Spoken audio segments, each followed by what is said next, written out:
Waalaikumsalam Ibu. Kok sepi banget ya Pak kelasnya?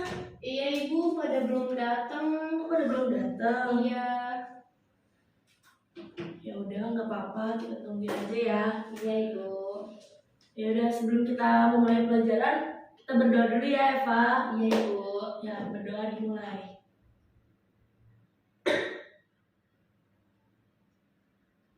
Doa selesai. Assalamualaikum. Waalaikumsalam. Terima. Maaf ya Bu, saya terlambat. Iya nggak apa-apa. Makasih. Ya untung aja belum di absen Rima. Iya Bu. Aduh. Ya. Kalau gitu Ibu absen dulu ya. Iya Bu. Ibu aku mau minum ya. Iya silakan Eva. Eva Nurdiana. Ada Ibu. Ya. Rima Nurfitria. Bu. Hadir loh. Ibu Indri tadi izin Bu katanya. Oh, Indri izin. masuk. Kenapa? Izin kenapa Rima? Sakit Bu. Oh sakit. Ya udah. Oke deh kalau gitu. Ya udah kalau gitu kita langsung belajar aja kali ya. Iya Ibu. Sebelum kita belajar masuk materi hari ini, masih ingat nggak minggu kemarin kita belajar apa? Belajar pribadi. Nah, surat pribadi betul. Masih ingat kan surat pribadi itu apa? Iya Bu. Iya Bu, tapi agak lupa. Ya, diulang dikit ya. Iya. Surat pribadi itu surat yang dikeluarkan dari kita sendiri, kayak untuk keluarga, untuk teman, itu tuh termasuk surat pribadi. Hari ini kita akan belajar lanjutan dari surat pribadi, yaitu surat dinas. Iya, surat dinas. Habis itu. Iya. Ya belum Udah isi habis. Bu. Ya udah nggak apa-apa kalau gitu Ibu jelasin aja ya. Iya Ibu. Ya. Kemarin kan kita sudah belajar tentang surat pribadi. Sekarang kita lanjut dengan surat dinas. Siapa yang di sini yang tahu tentang surat dinas?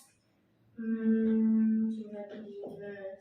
Surat dinas itu, Yang formal ya Bu berarti. nah lebih formal. Kalau surat pribadi kan lebih, bahasa sehari-hari. nah lebih kayak ya udah gitu, kayak biasa aja. Perusahaan ya Bu ya. Iya betul. Nah di sini Ibu akan jelaskan pengertiannya terlebih dahulu ya. Pengertian dari surat dinas sendiri yaitu surat resmi yang dikeluarkan atau dibuat oleh instansi atau lembaga tertentu nih, biasanya dengan tujuan untuk keperluan dinas. Definisi surat dinas sendiri, surat yang berisikan permasalahan kedinasan yang biasanya surat ini dibuat oleh apa tadi? Perusahaan, instansi ataupun lembaga. Oke. Lalu selanjutnya ada dari fungsi-fungsi surat dinas. Ayo, siapa yang tahu surat dinas itu fungsinya apa aja sih? Untuk melamar pekerjaan Bu. Kalau iya betul. Tapi kalau misalnya sama gitu. betul Eva, betul Rima. Surat dinas kan biasanya dia dikeluarkan dari instansi ya, dari lembaga gitu.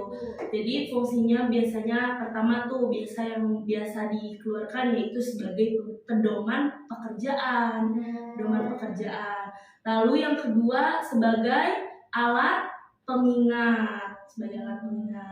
Yang ketiga bisa dijadikan sebagai alat bukti perkembangan suatu lembaga atau instansi tersebut. Ya. Dan yang terakhir sebagai alat bukti terutama surat perjanjian. Jadi kayak misalnya surat perjanjian nih. Kalau bikin surat perjanjian kan harus ada buktinya nih. Apa sih buktinya? Jadi kayak surat ini tuh menjadi bukti bahwasanya ada perjanjian antara dinas satu dengan instansi lainnya. Nah, selanjutnya ada ciri umum dari surat dinas. Ya, ciri umum. Tadi kan kita sudah membahas tentang fungsi dari surat dinas ya. Selanjutnya yaitu ciri umum dari surat dinas. Yang pertama terdapat kop surat dari lembaga. Lalu yang kedua adanya terdapat nomor surat. Yang ketiga adanya salam pembuka dan penutup. Betul. Yang keempat ada bagian lampiran dan perihal. Kalian tahu kan kalau di surat tuh ada lampiran dan perihal ya. Lalu yang terakhir itu stempel dan tanda tangan dari instansi tersebut, dari yang mengeluarkan surat tersebut ya. Ya, selanjutnya ada syarat surat dinas. Yang pertama, format dari surat dinas harus teratur, harus sesuai dengan format surat dinas. Yang mana ada kop suratnya, nomor surat, nanti kita akan jelaskan. Lalu yang kedua, isi dari surat dinas tidak terlalu panjang dan harus langsung pada poin yang akan dijelaskan ya. Jadi pada intinya nih, apa sih yang mau disampaikan ke instansi yang lain gitu. Apa itu berupa surat undangan, surat dinas undangan, kayak gitu. Perjalanan. Iya.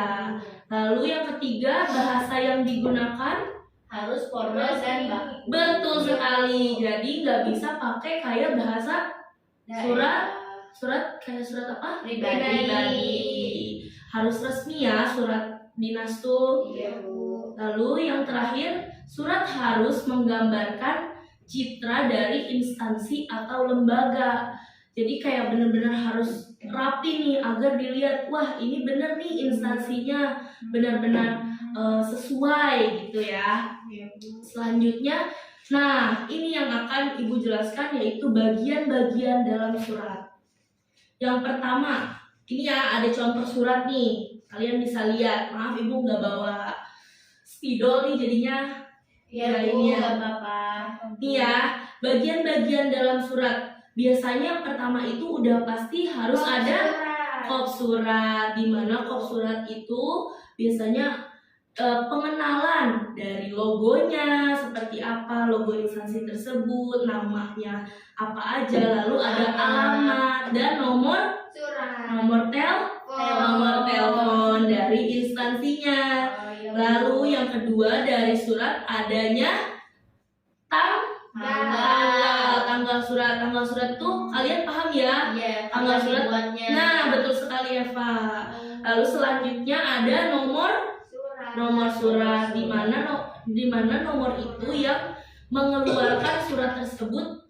Kapan sih surat ini? Apa saya udah surat keberapa nih surat? Jadi pengenalan surat ini udah ke yang ke-11 atau ke-12 atau kesekian gitu. Iya.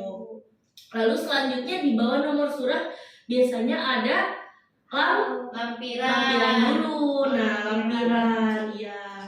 Kalau lampiran tergantung nih suratnya ini ada lampirannya atau tidak, berapa lembar misalnya.